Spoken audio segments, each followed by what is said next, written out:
Halo Fashionpreneur, welcome back to TBF Podcast hari ini bersama aku Andrita Lenggogeni. Jadi hari ini kita akan membahas retail di tahun 2023 bersama Kak Mira Delima, Head of Marketing and Communication dari Trans Fashion Indonesia. Halo Kak Mira, welcome. Halo.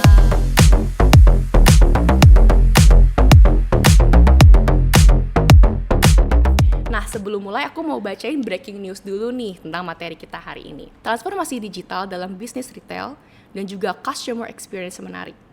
Ini adalah dua tren yang membentuk retail di tahun 2023. Dikutip dari The Economic Times, brand dan retail bisnis harus memahami tren perilaku pembelian konsumen dan juga mengumpulkan wawasan retail yang relevan. Nah, cocok banget sama materi kita hari ini. Jadi kita langsung gimana nih Kak? Topiknya agak berat ya, nggak berat ya kayaknya ya. Karena kalau di TBF Podcast tuh kita sharing free information yang berbobot gitu Kak. Narasumbernya juga udah top tier semua ini. Nah, yang pertama ini kan tentang Trans Fashion Indonesia sendiri. Ini kan banyak banget nge-handle brand-brand internasional. Kayak Boss, Furla gitu-gitu kan. Nah, tapi boleh ceritain gak sih ke para fashionpreneur dan juga pendengar kita, sebenarnya Trans Fashion Indonesia itu apa sih Kak? Trans Fashion Indonesia itu adalah franchisee dari beberapa luxury brand internasional. Dari kita dinaungin oleh CT Corp. CT Corp itu sendiri menaungi banyak sekali industri-industri lainnya, tidak hanya retail, tapi dia juga ada properti dan segala macam.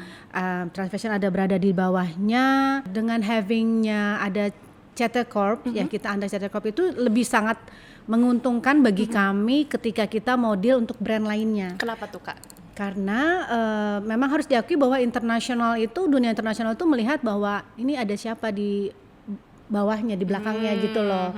Jadi kalau biasanya kalau ada big company gitu, lebih trusted lah ya mungkin sepertinya. Jadi dia akan lihat portfolionya karena ketika kita ngambil brand itu bukannya gampang. Itu suatu hal yang kita kan dari kita sendiri pun kita akan survei dulu kan. Kita akan lihat dulu ini cocok nggak marketnya di Indonesia, cocok nggak dengan kita bisa jual nggak sih di Indonesia gitu kan. Nah dari brandnya tersebut pun juga bukannya mereka mau langsung oke dan segala macam, walaupun mungkin kita mau invest seberapa besar, tapi juga dia akan lihat portfolionya kita, dia akan lihat portfolio dari perusahaan tersebut itu eligible apa enggak gitu loh sama perusahaannya mereka, atau sama nggak sih nih dengan visi misinya mereka. Nah, kredibilitas basically ya. Betul, dia juga akan bisa lihat nih gitu loh, ini sama nggak sih sama mereka, itu sih lebihnya karena namanya juga fashion ya, fashion itu kan di belakangnya itu adalah orang-orang art. Ya orang-orang art itu kan bukan hanya orang-orang bisnis, ada bisnis pasti di dalamnya, kalau nggak mungkin ya. Nah orang art tuh kadang-kadang kan suka unik kan gitu loh. Nah jadi mereka tuh juga akan ada pemikiran-pemikiran gitu loh, ini cocok apa enggak, seperti itu sih. I see.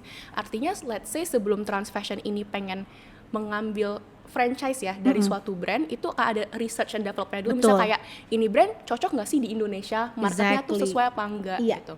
Nah let's say misalnya apa sih proses nih yang diperlukan untuk sampai misalnya dari kita pengen brand ini ada di sini sampai di Indonesia tuh ada proses yang dilalui tuh apa aja sih Kak?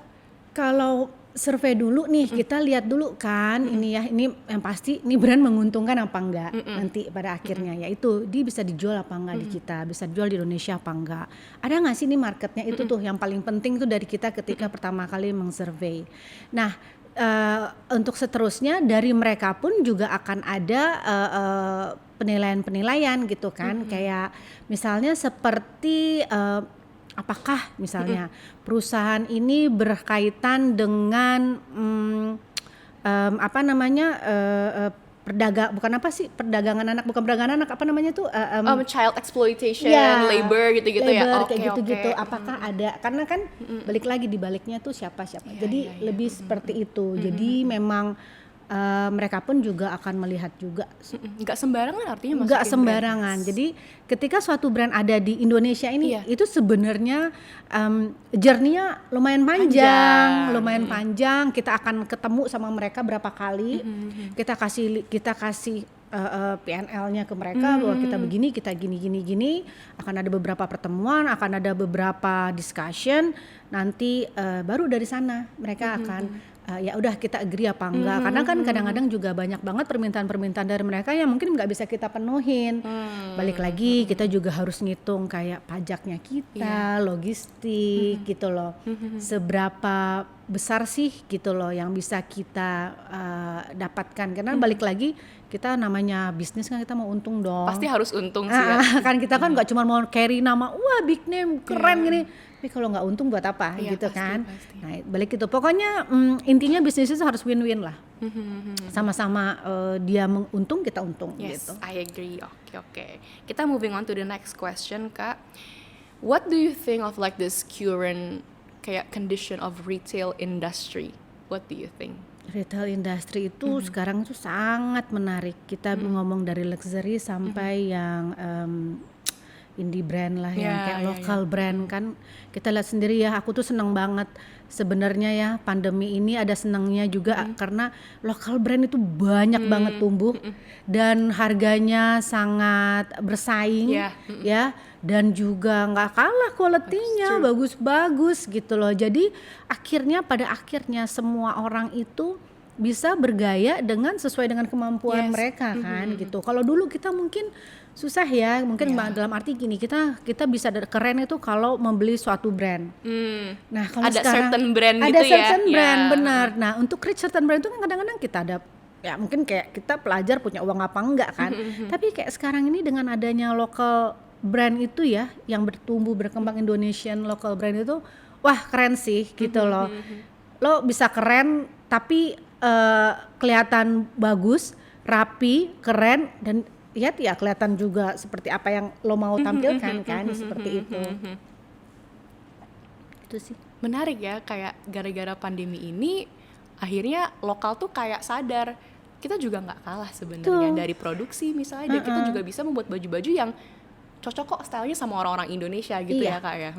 Kalau fact-nya ya orang Indonesia ini, kita ini sebenarnya kita itu tidak bergantung dengan turis.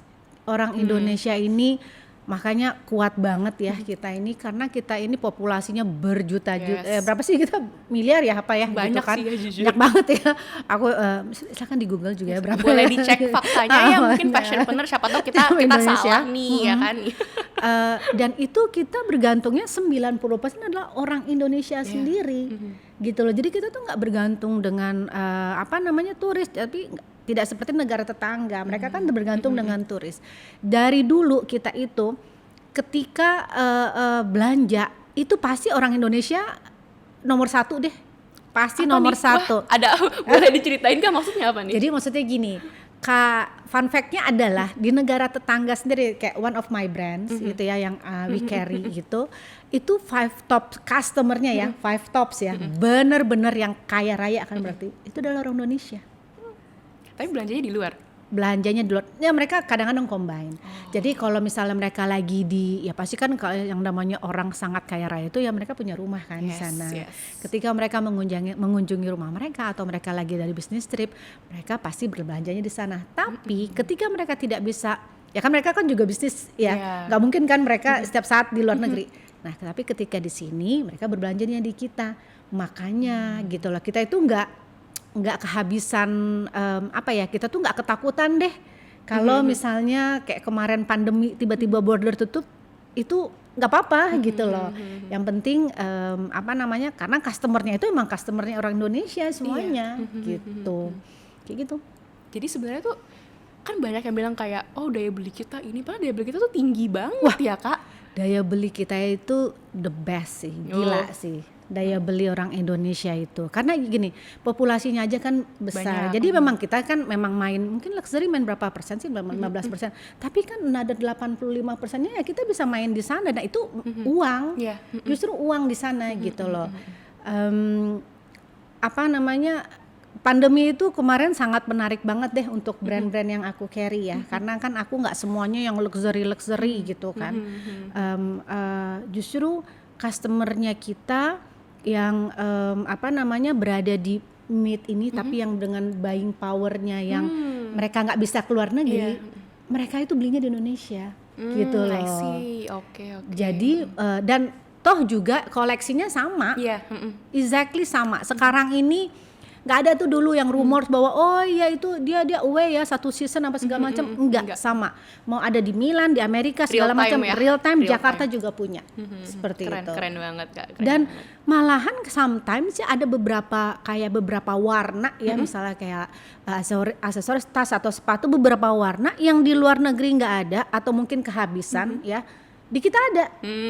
Gitu loh. Jadi memang porsinya itu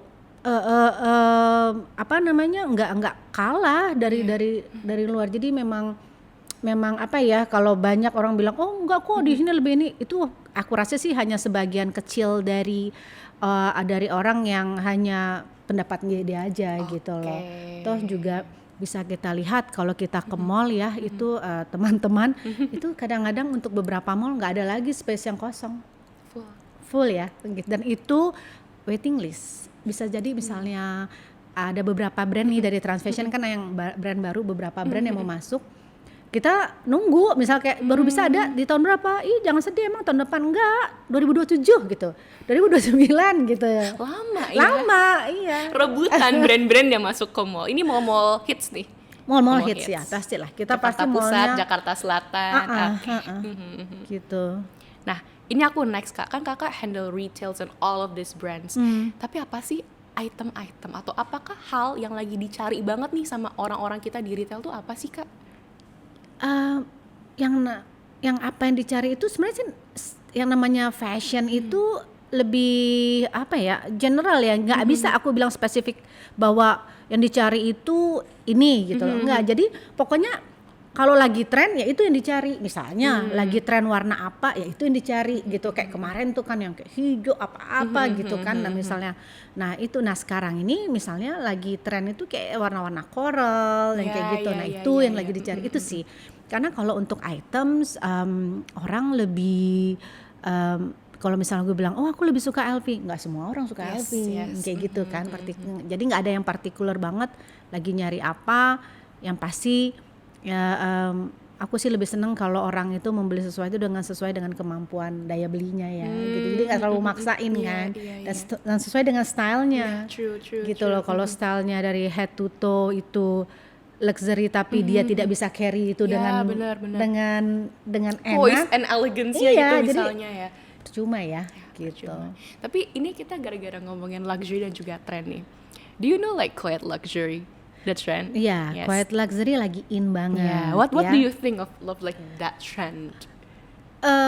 Itu aku rasa itu karena gini, itu kan sebenarnya dari dulu udah ada quiet luxury gitu ya. Loro Piana tuh udah dari dulu udah ada gitu ya. Beberapa quiet luxury, even kita juga carry loh beberapa quiet luxury seperti Canali itu one of our brand. Dulu kita juga carry yang namanya Brioni gitu kan. Quiet luxury itu kan adalah underrated clothing with very high end quality kan, very quality-nya yang very well done banget gitu. Nah, memang ada beberapa orang yang memang ada beberapa segmen orang emang yang suka kayak gitu ya. Dia kaya raya tapi dia nggak mau aja terlihat terlalu yang kayak misalnya ada brand A gitu yang atau gede banget gitu ya, brand B gitu loh. Itu lagi in sih. Nah kalau sana dari retail sendiri, menurut kakak lagi banyak yang ingin mengikuti si tren old money ini atau kayak quiet luxury ini atau gimana kak? Lagi rame nggak sih kalau di Indonesia? Lagi rame. Orang Indonesia ini kan kita memang harus diakui kadang-kadang kita agak-agak ada followernya juga ya. Maksudnya dalam arti kita tuh follow ya, kita bukan making trends atau bukan making trend gitu loh. Jadi apa yang lagi ada misalnya kayak quiet luxury, wah lagi diomongin nih gitu kan, pasti kita ngikutin. Tapi nanti balik lagi ke yang logo itu sih nggak pernah mati sih. Kalau kayak logo gitu tuh pasti akan selalu ada. Logo yang monograms dan karena luxury itu even abis pandemi aja kita kan secara worldwide ya, dunia itu kan naik sebenarnya trennya 17% kan, sekitaran itu gitu loh. Itu maksudnya number yang kayak impresif, yang orang bilang Eropa lagi nggak bagus sama segala macam, tapi nggak, di retail sendiri itu ternyata growing gitu loh, 17%. Even kayak production aja worldwide aja di seluruh dunia tuh cuma naik 1% loh. Itu kan kecil ya, gitu loh. Ya itu after the pandemic nih artinya. After the pandemic. Nah kalau Trans Fashion sendiri kan udah lama banget nih berdirinya Kak, dan survive setelah dan juga sebelum pandemi. Gimana sih kok bisa gitu Kak? Apa nih kayak strategi-strateginya Kak atau? Jadi waktu pandemi itu nggak pernah ada yang nyangka kan waktu itu, karena aku ingat banget itu awal 2020 itu kita udah mau bikin beberapa event besar pada waktu itu, terus tiba-tiba harus dibatalkan, terus dari gitu kita harus tiba-tiba apa namanya tuh karantina dan segala macam kan gitu, mall tutup. Nah kami itu harus mikir kan, ini gimana caranya kita harus juga menghasilkan uang, kalau enggak gimana gitu kan, kalau kan nggak mungkin gitu loh, mungkin ya setahun pertama kita bisa survive, tapi tahun berikutnya kan kita nggak mungkin ya, kita nggak mau mengadakan PHK. Jadi di Trans Fashion itu alhamdulillah selama pandemi kita nggak ada PHK, gitu loh, kita nggak ada PHK, alhamdulillah banget. Gaji itu dibayarkan penuh, hanya bulan pemotongan gitu hanya di bulan pertama ketika pandemi itu bulan apa ya, bulan Maret April apa gitu udah, tapi selebihnya selebihnya alhamdulillah berlangsung seperti normal biasa. Nah apa yang kita lakukan, jadi gini, dulu itu kan kita nggak familiar ya apa yang namanya online shopping gitu loh, karena kita nggak ada yang masuk ke e-commerce gitu kan. Jadi dulu tuh belum belum ada. Nah terus ketika kita semuanya offline kan, jadi emang karena customer kita itu lebih, karena harganya mahal, mereka tuh mau ngelihatnya itu langsung barangnya, mereka mau megang, mau ngecek, mau nyobain. Nah, ketika ini pandemi ada, kan kita nggak bisa ngapa-ngapain. Nah, yang kita lakuin adalah kita tuh jadi online. Jadi awalnya itu kita bikin kayak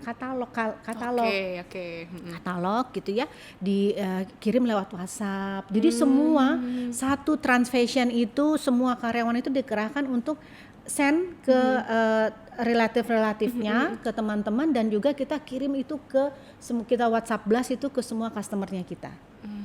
Kita ke WhatsApp blast, terus kita bilang, wah you can reach us by WA, kita akan send direct to your home. Terus kita juga mereka bisa telepon kita. Nah seperti itu, gitu. Itu cikal bakalnya sampai pada akhirnya aku as a head of Markom aku bikin customer service.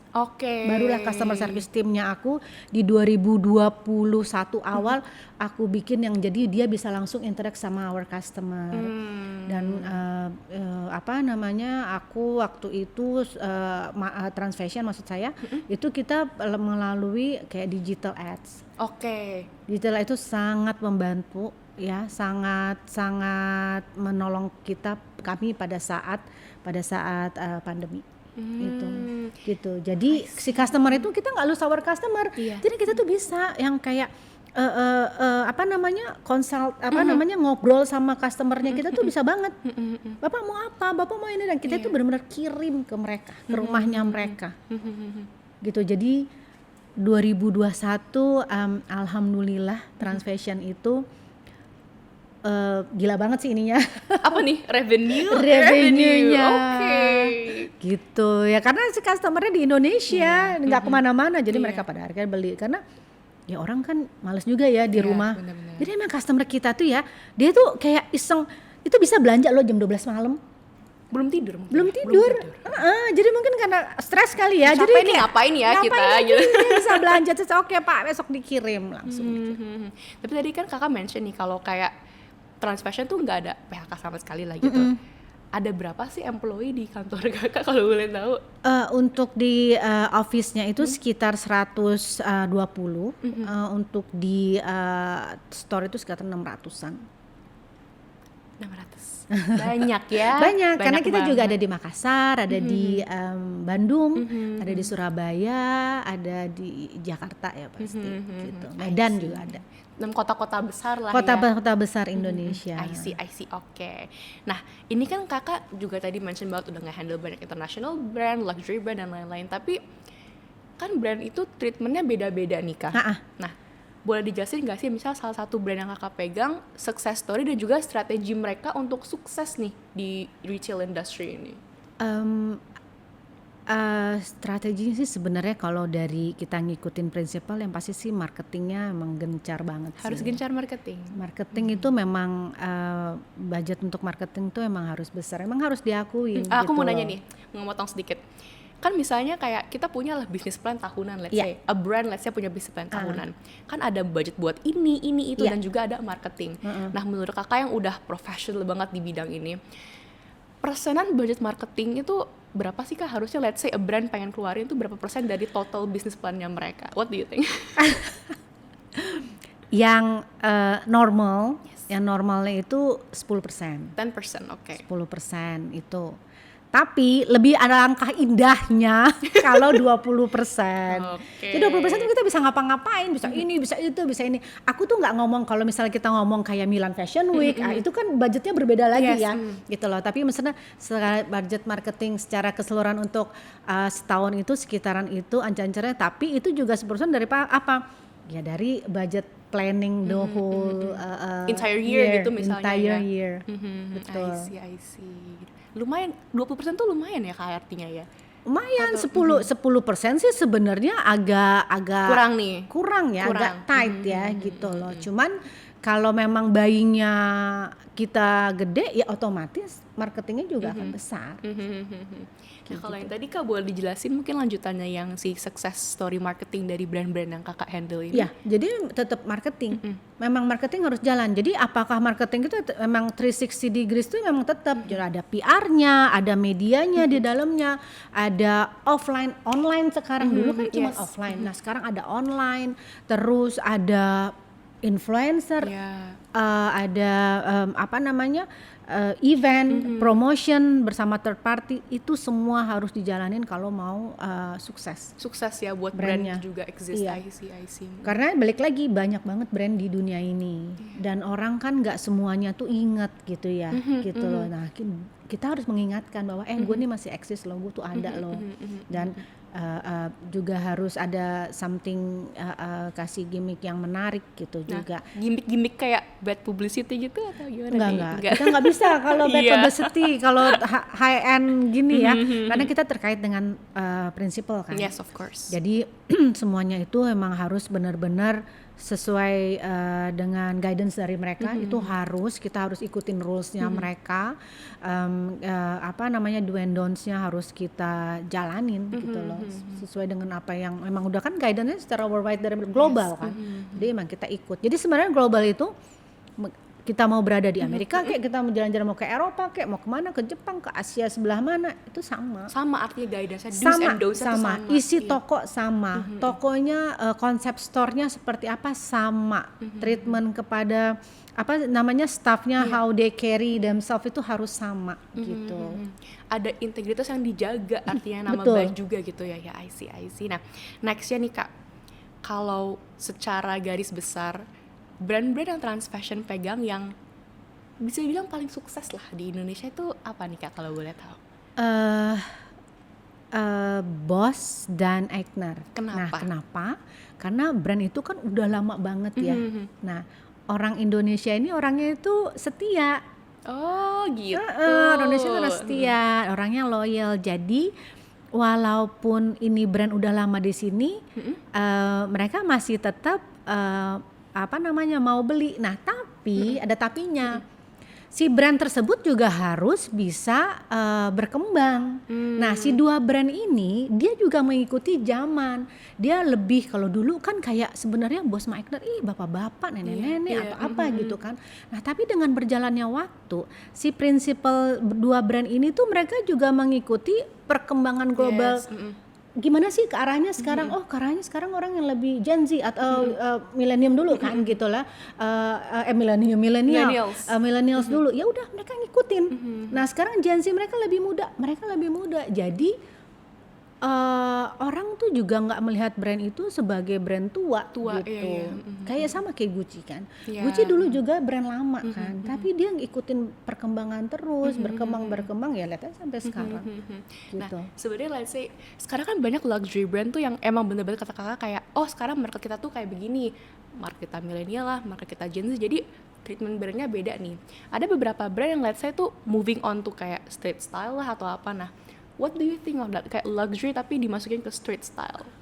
Itu part of bagian dari apa ya bilangnya tuh bagian dari desain kali, bagian dari brand tersebut karena kan gini kalau brand itu dia mau niche banget ya, Iya, pokoknya benar. gue maunya nanti profile customer gue adalah yang umurnya sekitaran mungkin 45 ke atas, ya itu nggak apa-apa. Tapi untuk brand yang seperti kayak LV, Gucci dan brand-brand lainnya itu kan mereka nggak mau membatasi hanya itu aja. Jadi mereka masukin komponen street style itu, berkolaborasi lah dengan artis-artis yang mengusung street style.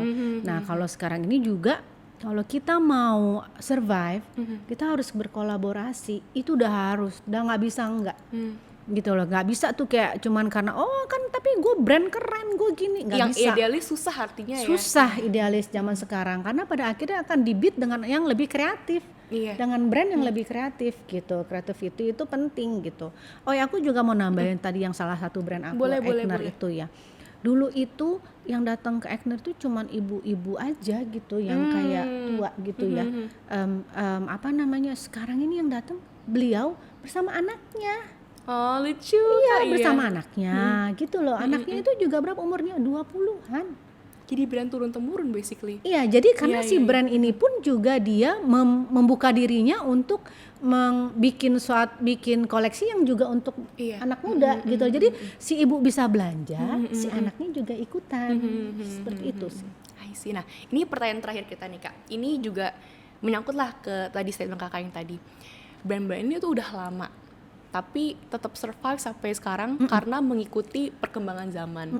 Ada nggak sih misalnya tips and trick untuk brand-brand ini tetap juga kayak stand out gitu dibanding kayak misalnya banyak banget brand-brand baru sekarang yang bermunculan, gimana sih brandnya tetap stand out dan tetap ada revenue sales-nya Kak?